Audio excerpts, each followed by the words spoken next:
Stock news में।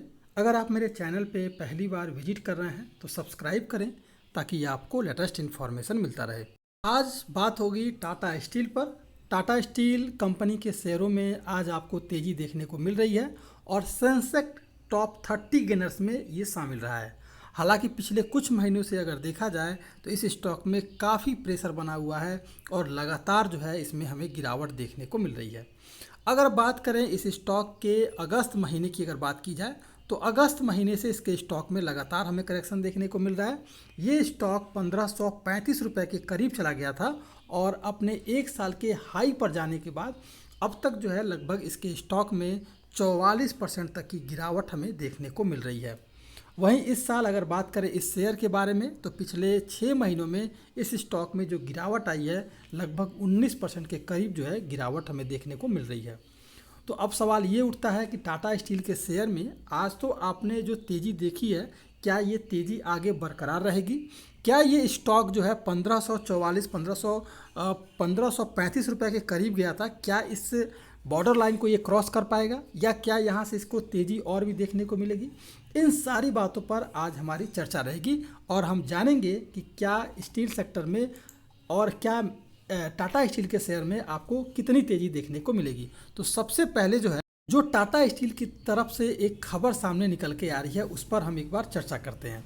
देखिए, ऐसी खबर आ रही है कि टाटा स्टील ने मई महीने में रूस से लगभग जो है 75,000 टन जो है कोयले का आयात किया है। रूस के साथ बिजनेस बंद करने की बात कहने के बाद भी कंपनी ने ऐसा किया है। कंपनी ने रूस के वेनिनो इसका एक बंदरगाह है और उस बंदरगाह से स्टील बनाने में इस्तेमाल होने वाले लगभग 75,000 जो है टन पीसीआई कोयले का आयात किया, जिसमें जो है 42,000 टन 18 मई को पारदीप में और एक बंदरगाह में, और इसके अलावा जो है हल्दिया में जो है इसने लगभग 32,500 टन उतारे गए। ऐसी भी खबर है कि कंपनी ने कहा कि रूस से कोयला आयात करने की डील जो है ये पहले की थी, इसीलिए इसने लगभग 75,000 टन कोयले का आयात किया है। तो ये एक जो है खबर सामने निकल के आ रही थी और ये जो एक खबर है एक तरह से इसको हम पॉजिटिव वे में लेके चलेंगे, ना कि निगेटिव वे में। पॉजिटिव इसलिए क्योंकि कोयले की शॉर्टेज जो है इस समय अपने देश में है और टाटा स्टील अगर रूस से कोयला मंगा रहा है तो अपनी कंपनी के लिए मंगा रहा है और इसका जो है आपको फ़ायदा जो है स्टील सेक्टर में इस टाटा स्टील में देखने को मिल सकेगा। तो सवाल ये उठता है कि क्या स्टील के सेक्टर में, क्या टाटा स्टील के शेयर में आपको तेज़ी देखने को मिलेगी?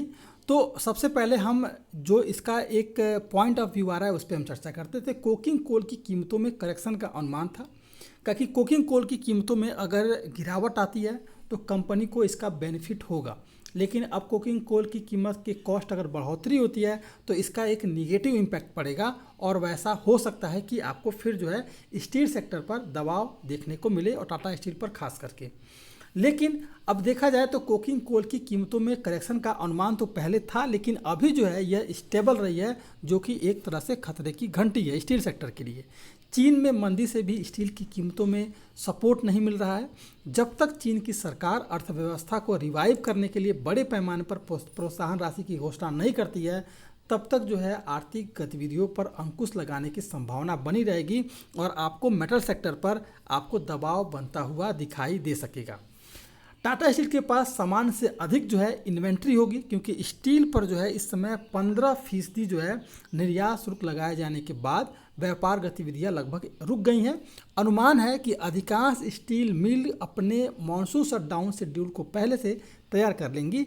इसके पीछे वजह यह है कि घरेलू डिमांड कमज़ोर होना, एक्सपोर्ट पर इप्टा मार्जिन से निगेटिव और हाई इन्वेंट्री फाइलअप से फिलहाल जो है फाइनेंशियल ईयर 2023 के मिड तक जो है स्थिति समान होने की उम्मीद है। तो इसलिए इस स्टॉक में आप खरीदारी कर सकते हैं और इस स्टॉक में अगर खरीदारी करते भी हैं तो फिलहाल जो है आपको टारगेट जो है 950 से लेकर के 1000 के तक के ही टारगेट को लेकर चलना है, क्योंकि लंबे रेस के लिए फ़िलहाल स्टील सेक्टर से अभी दूर रहें। अभी 887 के करीब ये स्टॉक ट्रेड कर रहा है और इस स्टॉक में अगर आपको खरीदारी करनी है तो लंबी दूरी के लिए नहीं बल्कि आपको शॉर्ट टर्म के लिए चले 950 से लेकर के 1000 के टारगेट के लिए टाटा स्टील के स्टॉक में खरीदारी की जा सकती है। ये था टाटा स्टील। अगर आप मेरे चैनल पे पहली बार विजिट किए हैं तो सब्सक्राइब करें, क्योंकि अभी टाटा स्टील सेक्टर पर दबाव दिखाई देगा जब तक कि चीन की सरकार जो है कुछ राहत पैकेज की घोषणा नहीं करती है। तो इसलिए अगर आप मेरे चैनल पे पहली बार विजिट किए हैं तो सब्सक्राइब करें ताकि ऐसे ही आपको लेटेस्ट इन्फॉर्मेशन मिलता रहे।